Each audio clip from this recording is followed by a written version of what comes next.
ക്രിസ്തുവിൽ പ്രിയമുള്ളവരെ, ഇന്നത്തെ ദൈവവചന ധ്യാനം ഒരു പ്രധാനപ്പെട്ട ദൈവവിളിയെക്കുറിച്ച് ഓർമ്മിപ്പിക്കുവാൻ നമ്മെ ആഹ്വാനം ചെയ്യുന്നു.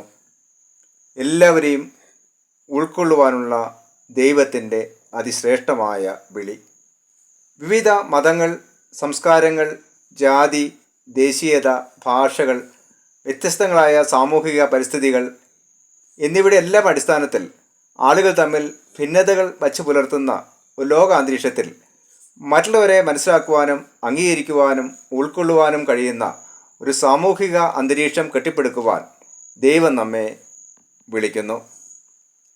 ദൈവം എല്ലാവരെയും സ്നേഹിക്കുന്നു. ദൈവത്തിൻ്റെ സ്നേഹവും കരുതലും പ്രത്യേക വിഭാഗത്തിനോ ആളുകൾക്കോ ആയി പരിമിതപ്പെടുത്തിയിട്ടില്ല. ആരെല്ലാം ദൈവത്തെ അന്വേഷിക്കുന്നുവോ അവരെ എല്ലാം ദൈവം സ്വീകരിക്കുകയും ഉൾക്കൊള്ളുകയും ചെയ്യുന്നു. 3 പ്രധാനപ്പെട്ട ചിന്തകളിലൂടെ ഈ വിഷയം നമുക്ക് ചിന്തിക്കാം. ഒന്നാമത്തെ ചിന്ത, ദൈവാലയം എല്ലാവർക്കുമായി തുറക്കപ്പെട്ടിരിക്കുന്നു. ദൈവാലയം എല്ലാവർക്കുമായി തുറക്കപ്പെട്ടിരിക്കുന്നു. യെശയ്യാ പ്രവചനം 56 അധ്യായം 1 മുതൽ 8 വരെയുള്ള വാക്യങ്ങളിൽ ദൈവത്തിൻ്റെ ആലയത്തെക്കുറിച്ച് പരാമർശിച്ചിരിക്കുന്നു. ദൈവാലയം ദൈവത്തിൻ്റെ വാസസ്ഥാനമാണ്.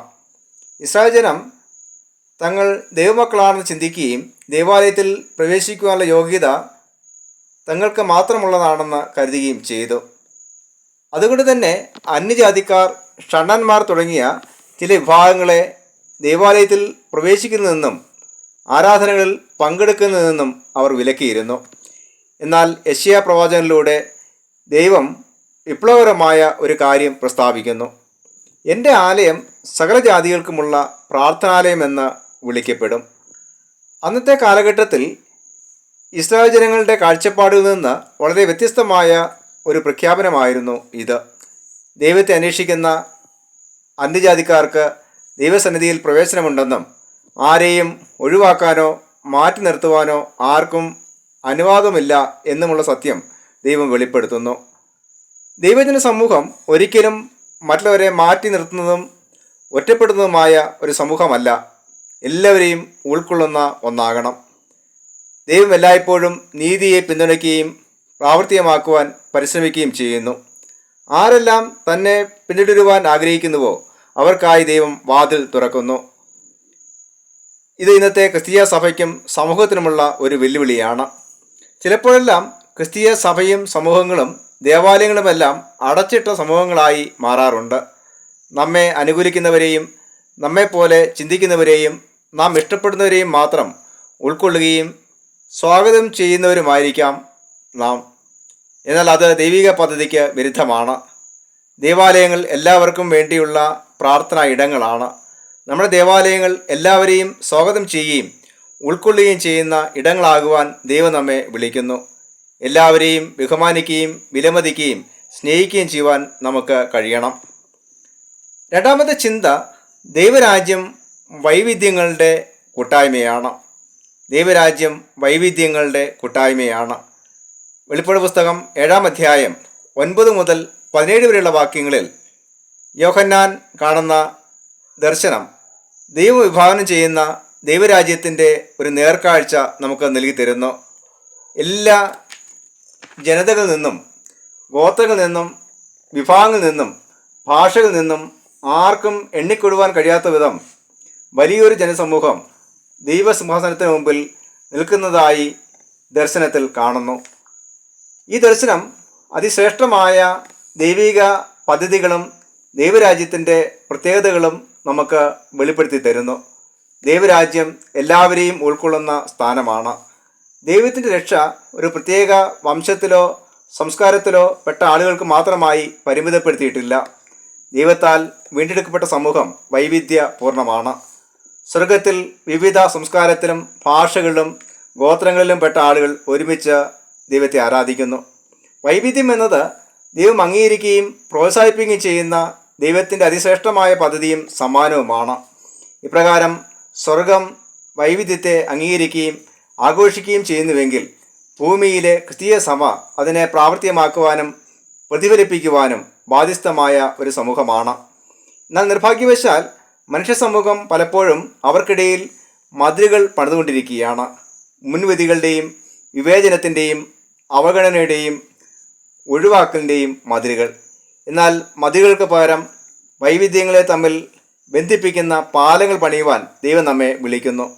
സഭ എന്നത് ദൈവരാജ്യത്തിൻ്റെ ചെറിയ പതിപ്പാണ്. അതുകൊണ്ട് തന്നെ വ്യത്യസ്ത പശ്ചാത്തലങ്ങളിൽപ്പെട്ട ആളുകളെ ഒരുമിപ്പിച്ച് ഒരു സമൂഹമായി നിലനിർത്തുവാൻ നമുക്ക് ഇടയാകണം. മൂന്നാമത്തെ ചിന്ത, വിശ്വാസം തടസ്സങ്ങളെ അതിജീവിക്കുന്നു. വിശ്വാസം തടസ്സങ്ങളെ അതിജീവിക്കുന്നു. മത്തായി 15 അധ്യായം 21 മുതൽ 28 വരെയുള്ള വാക്യങ്ങളിൽ ഒരു കനാന്യ സ്ത്രീ തൻ്റെ മകളുടെ സൗഖ്യത്തിനായി യേശുവിനെ സമീപിക്കുന്ന സംഭവമാണ് വിവരിച്ചിരിക്കുന്നത്. ഈ സ്ത്രീ യഹൂദ മതത്തിൽപ്പെട്ടവളായിരുന്നില്ല, അന്യജാതിക്കാരിയായിരുന്നു. തൻ്റെ മകളുടെ സൗഖ്യത്തിനായി അവൾ യേശുവിൻ്റെ അടുക്കൽ എത്തിച്ചേരുകയും മകൾക്ക് വേണ്ടി അപേക്ഷിക്കുകയും ചെയ്യുന്നു.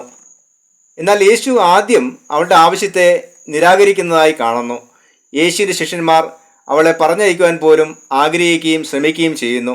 ഇതിന് കാരണം അവർക്കിടയിലുണ്ടായിരുന്ന സാമൂഹികവും മതപരവും സാംസ്കാരികവുമായ തടസ്സങ്ങളായിരുന്നു. എന്നാൽ ആ സ്ത്രീ പിന്മാറിയില്ല. താഴ്മയോടും മടുത്തു പോകാതെയും അവൾ യേശുവിലുള്ള തൻ്റെ വിശ്വാസത്തെ തൻ്റെ വാക്കുകളിലൂടെ പ്രകടിപ്പിക്കുന്നു.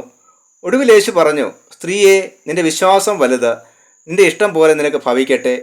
ഈ വാക്കുകൾ കനാന്യ സ്ത്രീയുടെ മകളുടെ സൗഖ്യത്തിന് കാരണമായി. വിശ്വാസം അതിരുകൾക്ക് അതീതമാണെന്ന് ഈ സംഭവം നമ്മെ ഓർമ്മിപ്പിക്കുന്നു. സമൂഹം അന്യരായി കണക്കാക്കിയ ഒരു വ്യക്തിയുടെ ആഴത്തിലുള്ള വിശ്വാസം യേശു തിരിച്ചറിഞ്ഞു. ഈ സംഭവത്തിലൂടെ ദൈവകൃപയും അനുഗ്രഹങ്ങളും ചില പ്രത്യേക വംശങ്ങൾക്കും മതവിഭാഗങ്ങൾക്കുമായി പരിമിതപ്പെടുത്തിയിട്ടില്ലെന്ന് യേശു വ്യക്തമാക്കുന്നു. ഇപ്രകാരം സമൂഹത്തിൽ തള്ളപ്പെട്ടവരെയും അന്യരെന്ന് കരുതപ്പെടുന്നവരെയും ഉൾക്കൊള്ളുവാൻ ക്രിസ്തീയ സഭയ്ക്ക് കഴിയണം. ഇപ്രകാരം എല്ലാവരെയും ഉൾക്കൊള്ളുവാനുള്ള അതിശ്രേഷ്ഠമായ ദൗത്യം ഏറ്റെടുക്കുവാൻ ദൈവം നമ്മെ വിളിക്കുന്നു. സമൂഹത്തിൽ അവഗണിക്കപ്പെട്ടവരെയും പുറന്തള്ളപ്പെട്ടവരെയും സ്വാഗതം ചെയ്യുകയും അവരോട് അനുകമ്പ കാണിക്കുകയും വേണം. വ്യത്യസ്ത സംസ്കാരങ്ങളിലും സാമൂഹിക പശ്ചാത്തലങ്ങളിലും പെട്ടവരെ ബഹുമാനിക്കുകയും ഉൾക്കൊള്ളുകയും ദൈവസ്നേഹത്തെ പകർന്നു നൽകുകയും വേണം. ദരിദ്രരെയും പാർശ്വവൽക്കരിക്കപ്പെട്ടവരെയും ഉൾക്കൊള്ളണം. ക്രിസ്തീയ ദേവാലയങ്ങൾ എല്ലാവർക്കുമുള്ള പ്രാർത്ഥനാ ഇടങ്ങളായി മാറണം.